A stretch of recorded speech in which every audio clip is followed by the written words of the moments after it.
I wanted to do this special mini episode where we discuss a very special show that you had recently, Dwayne. Mm-hmm. You did something that a lot of comics don't do anymore, which is open for a musical act. Indeed, a musical act on a big level. Now, sometimes comics end up going to a comedy show, and unbeknownst to us, we're about to open for a musical Sometimes that happens. Or like some open mics will be like musicians and comics kind of thrown in together. Yeah. Sometimes you end up having to follow a music act, which is worse than opening for a musical act. But it is. You opened for a huge legend in the R&B music world, and that is Smokey Robinson. Absolutely. And singer, songwriter extraordinaire. Both extraordinaire, yes. He's known for Tears of a Clown. What's another one, would you say? I Second That Emotion. Oh, I love that one. Yeah, Cruisin'. Yeah. Made famous in that Huey Lewis karaoke movie, right? Oh, right, with Gwyneth Paltrow? Gwyneth Paltrow, yeah. In fact, you'll find it at karaoke done by Gwyneth Paltrow. I've seen many people do it. They're like in cruising the style by Gwyneth Paltrow, and they don't even mention Smokey. That's outrageous. Oh, isn't that outrageous? That is not outrageous. Fair. It's not fair. Yeah, he's got a ton of songs, and he's written a ton of songs for other people as well. Have you opened for a musical act like that before? If memory serves, I've opened for 2 musical acts. One time I had no idea that I was opening for a musical act till I got there. It was way in San Diego, open for the Isley Brothers. Wow. And okay. I say way in San Diego. It's 2 hours away, but it took me 4 hours. Like must have been a Friday. Yeah, I think it was. It was an 8 o'clock show. So I left the Valley at 4, and I pulled up right at 8. It was stressful. And the Isley Brothers were like, yeah, I didn't. Where's Dwayne? And you know what? I did. Where's Dwayne? And so what happened was when I showed up, no one told me I was opening for the Isley Brothers. A local comedy club set it up. And they were like, you got this gig. And here's the reason why they probably don't tell you. The thing is, you don't get paid that much for these gigs unless the performer themselves have requested you. Because they don't, like Smokey doesn't need an opener. He just needs someone to sort of like, kill 20 minutes until everyone gets there kind of thing, right? So they didn't tell me. I don't know what their motives were. I was going to say maybe because I would have been like, oh, that money seems low, but I can't even remember what the money was. Talking about the Isley Brothers show now. So I go down there thinking it's a regular gig, and the guy who, like my contact person, I'm wearing jeans, But I'm not like schleppy. I'm, jeans, like for a show. He looks at me up and down. He goes, oh, you open for the Isleys. You wearing jeans? And I was like, I didn't know, right? But what I wanted to say was, motherfucker, you got a Jerry curl. But I didn't say that. And it was past the Jerry curl era, in case you're wondering. He was out of bounds with the Jerry curl. He was out of bounds. He was in pure violation. And the thing is that that information is important because it would probably require a different attire. You would have dressed differently. You would have had a button differently, down. And I would have. You didn't. You're not doing T-shirt if you're opening for the Isley Brothers. Mentally, you prepare for it. Like when I opened for Smokey, right, and also the other person I opened for was a singer named Kem, R&B artist from Philly, Kem. And I have beef with Kem. Get out. I do because Kem was just in town. Babyface opened for Kem. Kem doesn't have a Grammy. Okay, listen. What is Babyface doing opening for Kem? I bought Babyface tickets, and then I got an email that said, congratulations, you're going to see Kem in 2 weeks. I said, I'm not going to see Kem. I'm going to see Babyface, That's really bro. funny. I get there, and Babyface is opening for Kem. Let me say this. Come on, man. I will say this. Jonesy is kind enough to do all of the editing and everything for this. So I don't think I got to tell you this, but when you say that, I'm going to need a record skip. And as weird as that, when I get these calls, okay, Smokey makes sense because he has like this universal appeal, all ages. It's kind of like nowadays, comedy is very like niche, and back in the day, you wanted to appeal to everyone. But now it's like if you appeal to too many people, it's vanilla or whatever the case, and the internet lets you find your people. That's right. And so like basically we've talked about this before. It's a natural distribution arc, and then the tail goes off into infinity. So your people can be in that tail. You can find them now because of the internet. But when these moments come up where they need someone who can do an all ages show and not piss anybody off, but still do a good job, then they want to call me. You know what I mean? That's good. I mean, I've been trying to. I guess that's what I've been working on in a sense.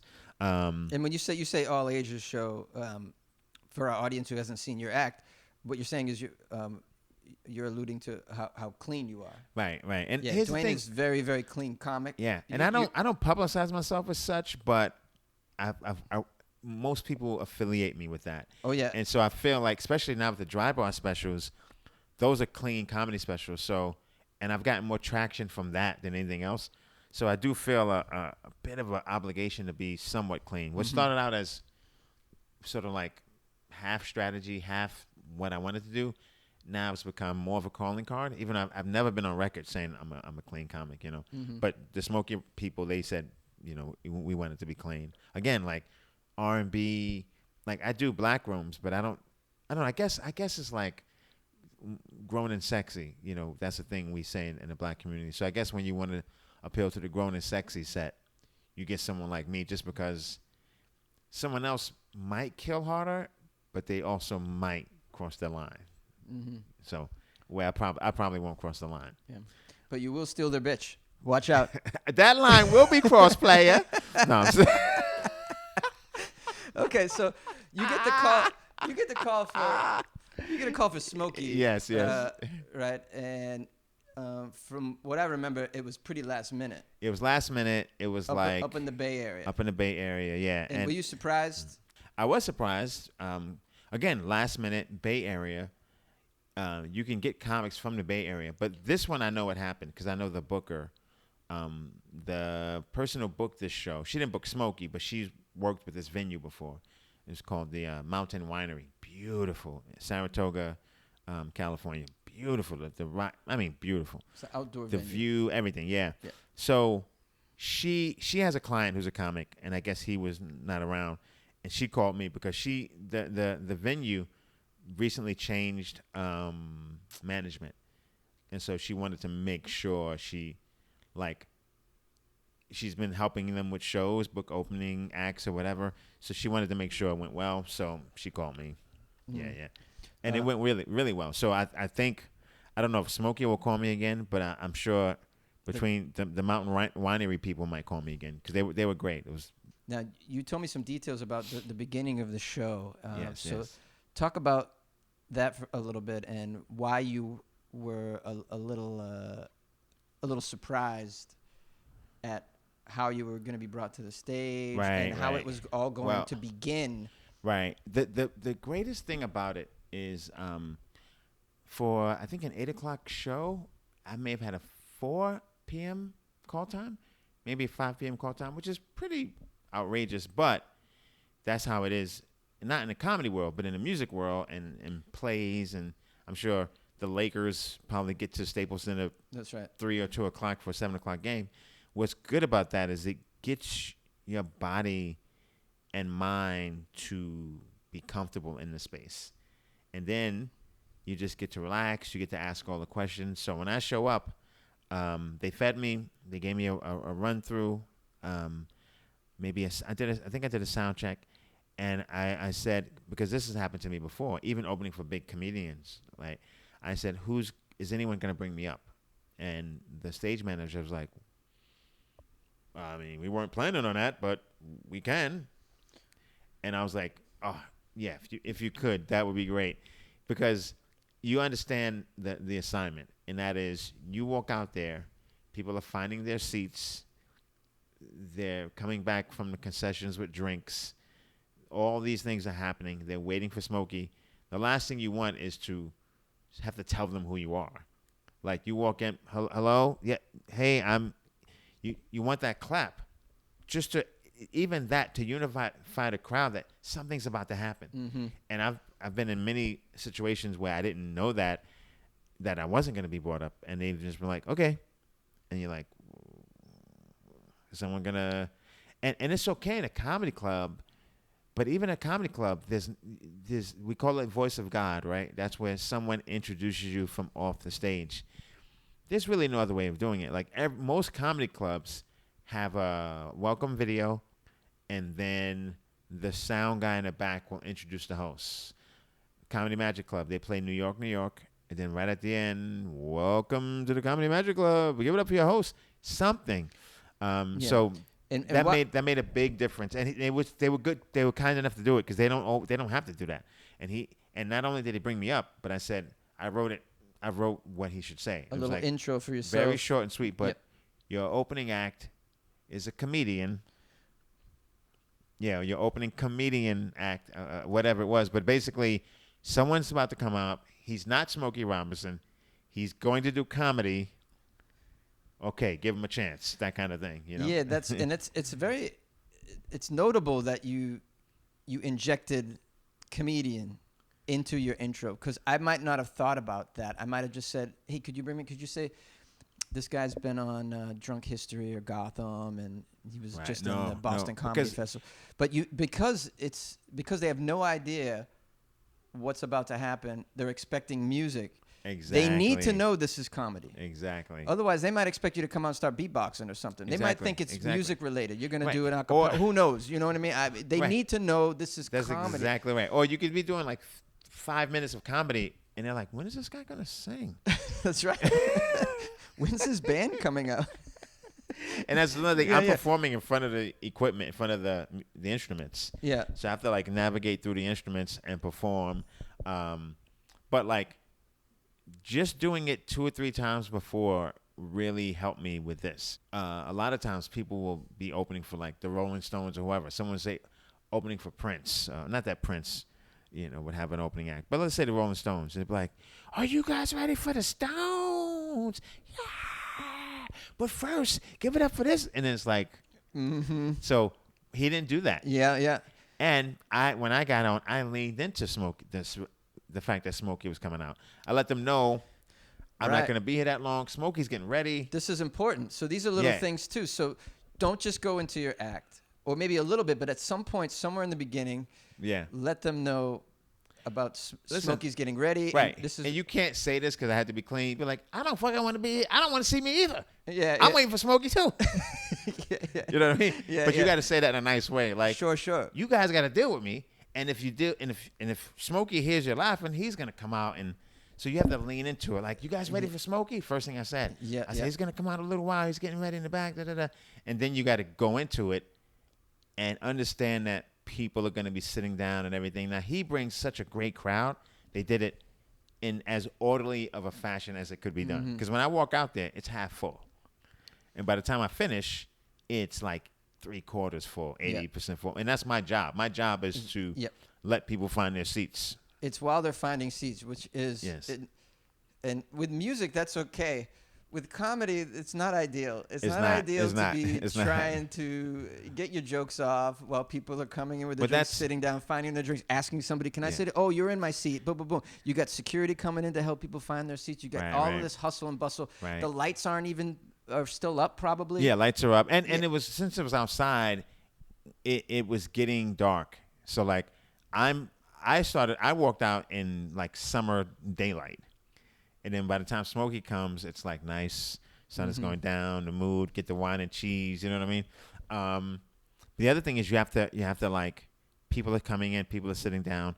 You can't take it personal. Some people aren't paying attention. Yep. But surprisingly, a lot of people are. Some people are literally walking in and see, like he's laughing, he's funny. Oh, they're doing what they can, you know? Okay, yeah. And you have to understand that you have to strike the balance between doing your act as is, hamming it up a little bit, going a little slower, maybe repeating things.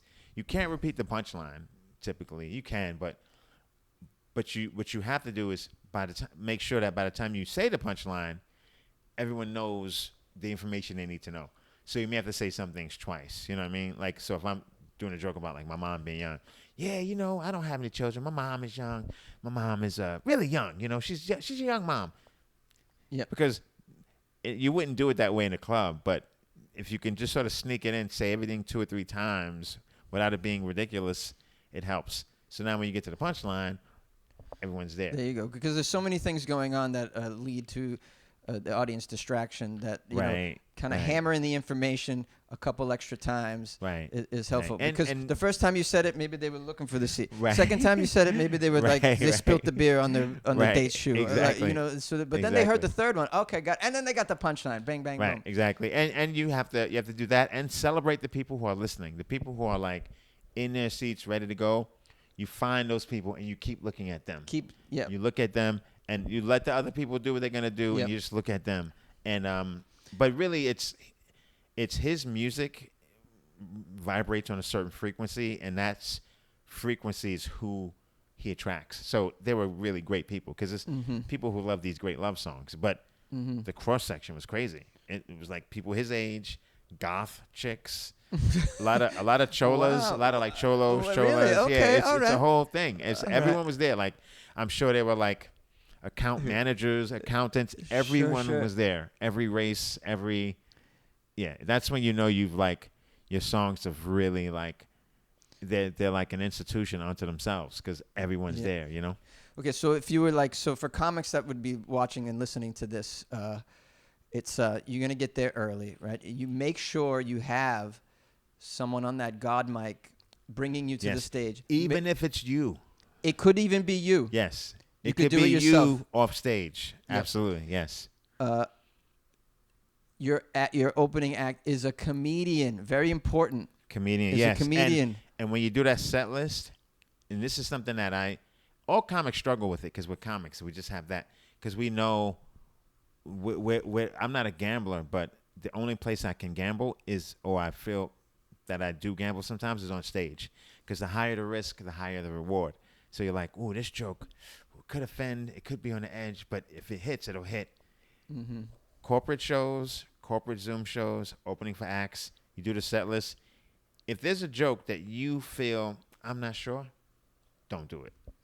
Don't even, because I was going to do this chubby checker joke, my chubby checker joke. I love the chubby checker joke. And I thought, it's you're thinking it's a musical bit? It's a musical bit. From that, a little, not quite that era, but a little before. Yeah, it's a little before, but people who know Smokey will know chubby checker. Chubby. But the bit might be perceived as making fun of chubby checker. And then, got it. What if Smokey is cool with him? Mm-hmm. You know what I'm saying? Mm-hmm. So I didn't do it. Right. Smart. Yeah. But I understand the impulse to do it because you're thinking, I'm at a music show. This is a music venue. They're ready for music. I got some music material. Exactly. Why don't I lean into it a little bit? And also, even if it's not one of my strongest jokes in that, every joke I did on that stage that night with Smokey is a joke that I've done probably at least 200 times. And if not, some jokes, as comics, some jokes become instant classics. So there may be one or two. Some jokes you just do them and they're like instantly as strong as all your other jokes. Mm-hmm. But that's most jokes. It takes a while. So not only did I not do anything I wasn't sure of, the chubby checker joke is relatively new. So I just did. It was greatest hits basically. Like Smokey's doing his greatest hits. I'm gonna do my greatest hits. Absolutely. Then I guess lastly, like what before you get off? Are you mentioning Smokey when you get off, or are you just saying thank you so much? Yeah. So I don't have to introduce him because I'm gonna get off. No, you wouldn't introduce him. But like, would you say, okay, that was it for Smokey. me. I hope you enjoy Smokey. Yeah, enjoy the show. It was an honor to be up here. Blah, Absolutely. Blah, blah. Yeah. Enjoy the show. And I leaned into it in the beginning, and a few times I mentioned him, and it's great to open for him. And what was great is that after I finished, he probably came on 5 to 10 minutes after me, and it was like I said, it was getting dark, but it was still light enough. So I had to sort of like, there's a little side door from the stage. So I walked out to find my seat, and the people saw me, and they gave me another round of applause. Oh, that's amazing. So it was kind of cool, yeah. And then meeting Smokey backstage. I met him after the show. Yeah. I wasn't sure if I was going to be able to meet him, but I did meet him. He put on a great show, by the way. Hell of a show. So professional. And he was great. We hugged. Like, it was real. It wasn't like not a fake. It wasn't like, it was like a hug. Like, oh, yeah. Nice. Because we had done a show together that puts you kind of in the trenches together, He killed it. What song do you think he ended with, by the way? And these shows, this is very mathematical. Like, they don't play games with it. Cruising. He ended on Cruising. Yeah. Okay. Because that's a later hit. And it's a big a later hit, so it has more crossover. Everyone knows it. Age. Yeah, it was probably a bigger hit on the pop charts. And he's like, I love it when. Oh, and the audience. Yeah, it was pretty dope. It was pretty dope. Yeah, And when they got off stage, all the violinists, the drummer, they were like, "It was freezing." Oh, And yeah. Just to show you the Okay. level of professionalism, none of them you wouldn't have been able to tell by looking at them. That they were freezing their That ass they were up. freezing. They were like, "I could barely play." But Yeah, and the when you're show playing must go violin on. or anything that Yeah, requires like right. this sort of the dainty finger, you know, Right. very, very calculated, precise finger movements when you're cold. My God, I mean, I Yeah, can't even play they guitar when I'm cold. It's horrible. They just push That's through. amazing. That's the professional. Like you just pick up these little moments and tips, and it's like, oh, that's the level of professionalism we're dealing with. Like, you can't stop. He's got the set list. It's go, go, go. And I, not that I have the ear for it, but I didn't hear one off note. So The other thing I think we could touch on before we wrap it up is how rare it is to open for musical artists. It used to be, I don't know if our audience is aware of this, it used to be extremely common. It used to be a thing. You didn't really have big touring comics. When Jay Leno started and whatnot, you hear these stories about them opening up for musical acts exclusively, just hoping to get a gig to open up for Gladys Knight and the Pips or some band like that. Well, here's the thing. Byron Allen, who I work for on the Funny You Should Ask show, he tells stories of opening for Gladys Knight. I think maybe Dionne Warwick. He's opened for a bunch of people, and that's like a fun gig because you're on the road with them. And I don't know why that's not a thing anymore. I think it's because they can't trust the comics like they used to. Like those comics, as a comic back in the day, you had to be a showman. So it's like your act was important, but are you a showman? It doesn't mean you're the greatest performer, but just can you do the job? Because it's not. That job is half comic, half cheerleader. Yep. But I think today's comics are kind of spoiled. Everyone's got their Instagram, their social media, and so they don't want to. They don't want to do that, and they can't be trusted to do it with the right enthusiasm, and you know what I mean. Yeah, you're right about comics nowadays, and certainly they want to dress how they dress. They be like, I'm gonna wear what I want to wear. Right. No. And I wore a suit jacket. Yeah. Yeah, you dressed up for Smokey, and had you known you were opening for the Isleys, you would have worn a button down. Absolutely. And as I would have as well. A lot of comics don't want to do that. They think that they would be maybe they think they'd be above that. Yeah, they want to come out with their stupid notebook in their back pocket and. All right, guys, don't worry. The Stones will be out in a minute, but let's hold on. Hey, I just want to try this bit about Panera. Oh, this one is good. Yeah. Yeah, I mean, you're right. You're right. They can't be. Maybe they can't be trusted. And and maybe it just. It kind of doesn't make sense anyways. I mean, you got music, get a music opening act. Right. But shout out to my man Alex Thomas, because he opened for the Up in Smoke tour, I think. Not Up in Smoke. The Snoop and Dr. Dre tour. Whatever that was called. He opened. But Alex, again, he has that showmanship. Like, he's a great comic, but also he knows. Okay, I'm downshifting into host mode. I don't need them to see how brilliant I am. I just need them to have a good time, stay kind of warmed up, get ready for the show. You know what I mean? Now you could just have them sit there and listen to music, but then if I'm Smokey, I don't want them listening to too much music before I sing. Sure, that's right. And it's sort of like people get restless. So you just want to – there's a reason why it's kind of like when you – back in the day, you'd get off a plane and you'd wait for your bags.